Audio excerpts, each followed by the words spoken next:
नमस्कार, मी प्राध्यापिका मेधा दाते. लेख क्रमांक 165, 13 जून. ब्रह्मचर्येण तपसा. ब्रह्मचर्याच्या तपाने राष्ट्र व विद्या संवर्धन होते असं वेद सांगतात. आणि म्हणूनच ब्रह्मचर्य पालन ही वेदांची फार महत्त्वाची आज्ञा आहे. गुरुकुल शिक्षण पद्धतीत ही काटेकोरपणे पाळली पण जात होती. आधुनिक विचारसरणीनुसार ज्ञानार्जन आणि ब्रह्मचर्य याचा एकमेकांशी काहीही संबंध नाही असं मानलं जातं. पण सुदैवाने ज्ञानार्जनाचा एक अद्भुत प्रकार मला मात्र पाहायला मिळाला. आणि ब्रह्मचर्येने तपसा राजा राष्ट्रं विरक्षति याचा अनुभव घ्यायला मिळाला. म्हणजे त्याच्यावर दृढ विश्वास पण बसला.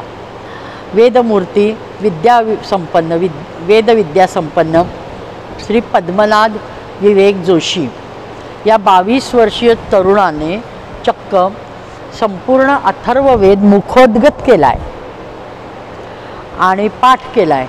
त्याला आपण एखादं सूक्त किंवा एखादं रक्षास्तोत्र नाही आहे.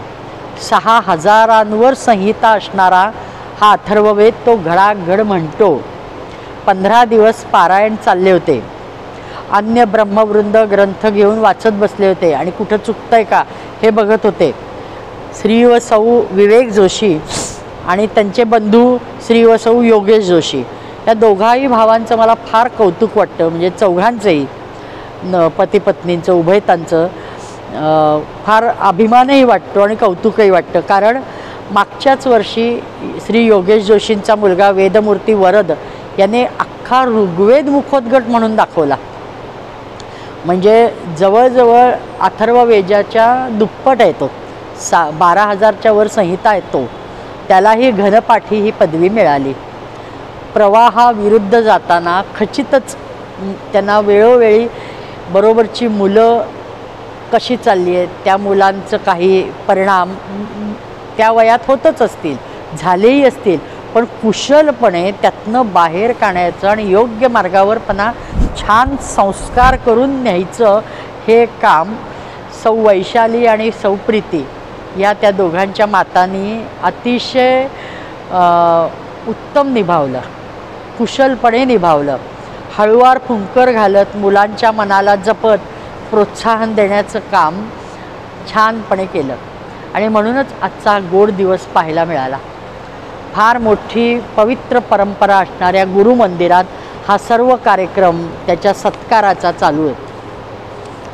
साधारण 80 वर्षापूर्वी परमसद्गुरू श्री गजानन महाराजांनी ह्याच मठामध्ये मी श्रुतींचे पुनरुज्जीवन करीन अशी प्रतिज्ञा चिरंजीव अवतार वरिष्ठ भगवान भार्गवरामांच्या चरणी उदक सोडून घेतली. 100 वर्षे पूर्ण व्हायच्या आत त्याला उत्तम म्हणजे फळं यायला सुरुवात झाल्याची एक अनुभूती माझ्या मनात आली किंवा हे दिसायला लागलं आहे. वेदांबद्दलचं प्रेम, वेदांबद्दल कुतूहल, वेदांचं वाचन, वेदाध्ययन आणि ह्या तरुणांसारखं अख्खं वेद पठण आणि मुखोद्गत वेद हे तर अद्भुत किमया ही केवळ त्यांच्या प्रतिज्ञेची फलश्रुती आहे असंच म्हणावं वाटतं. अतिशय वेगाने श्रींची प्रतिज्ञा बाळसे धरू लागली आहे असं वाटतं. पाश्चिमात्य देशातील शाळकरी मुलेसुद्धा वेदमंत्र म्हणतानाचे व्हिडिओ सोशल मीडियावर येत आहेत.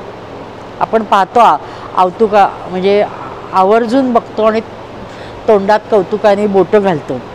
प्रतिज्ञेला कसे मूर्तरूप येते आहे याची ही प्रचिती आहे. थोडक्यात उपनिषदात वारंवार उल्लेखलेले वेद पठण आज ही 21व्या शतकात पाहायला अनुभवायला मिळते आहे. निर्विवाद सत्य आहे हे की वेद पठण केवळ ब्रह्मचर्य पालनाने शक्य होते. एकीकडे समाज पराकोटीच्या भोगवासनांनी लडबडलेला आहे.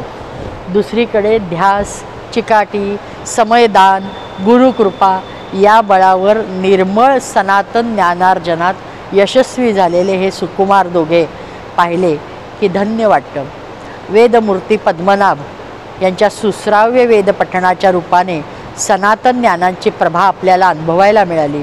आज तयार होत असलेले पद्मनाभ आणि वरदसारखे तरुण त्यांच्या ज्ञानाचा उपयोग वेदांना अभिप्रेत असल्याप्रमाणे आणि बाळकडूच श्रींच्या परंपरेचे घेतले असल्यामुळे जातीपातीच्या सर्व संकुचित भिंती तोडून टाकून जगाला करून देतील हे नक्की. उद्या हजारो तरुणांच्या पेटत्या ज्ञानाग्नीला संथा देऊन तृप्त करण्याचे जबाबदारीचे आव्हान या मुलांपुढे आहे, या बंधुद्वयापुढे आहे असं निश्चित मला वाटतं. श्रीकृपेने ते जे आव्हान आहे ते यशस्वी पेलतील यात शंकाच नाही. धन्य वेदज्ञान आणि धन्य वेदमूर्ती. नमस्कार.